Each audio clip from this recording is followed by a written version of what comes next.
आज हम लोग प्रसिद्ध कहानीकार सुभद्रा कुमारी चौहान जी की कहानी राही की समीक्षा करेंगे। समीक्षा करने से पूर्व कहानीकार के विषय में थोड़ा सा जान लेते हैं। सुभद्रा कुमारी चौहान राष्ट्रीय चेतना की एक सजग कवयित्री रही हैं। उन्होंने स्वाधीनता संग्राम में अनेक बार जेल यातनाएं सहने के पश्चात अपनी अनुभूतियों को कहानी में व्यक्त किया है। सुभद्रा कुमारी चौहान द्वारा लिखित कहानी राही उनके जेल के अनुभवों पर आधारित है। इस कहानी में दो ही प्रमुख पात्र हैं, एक राही और दूसरी अनीता। दोनों के संवाद के रूप में कहानी की कथा वस्तु आगे बढ़ती है। राही एक ऐसी महिला है जिसे चोरी के जुर्म में जेल हुई थी। उसे केवल 5 सेर अनाज की एक गठरी चुराने के जुर्म में पूरे 1 साल तक की सजा मिली। राही ने अपने भूखे बच्चों की भूख मिटाने के लिए अनाज की चोरी की थी।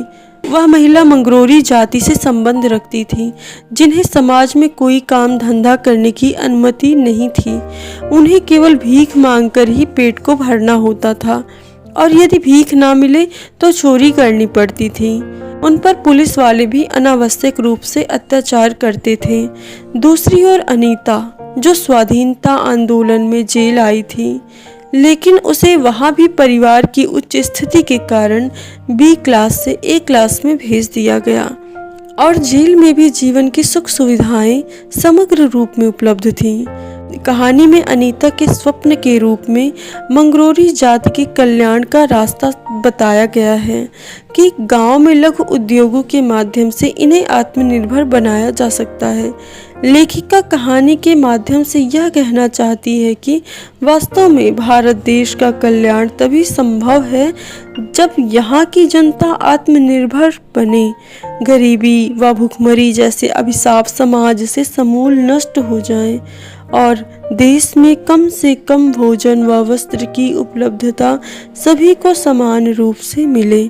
कहानी के माध्यम से लेखिका ने यह संदेश दिया है कि समाज के गरीब व असहाय लोगों के उत्थान व कल्याण के लिए कार्य करना ही सच्ची देशभक्ति है। हम आशा करते हैं कि सुभद्रा कुमारी चौहान जी द्वारा लिखित कहानी राही की यह समीक्षा आपको समझ में आ गई होगी। धन्यवाद।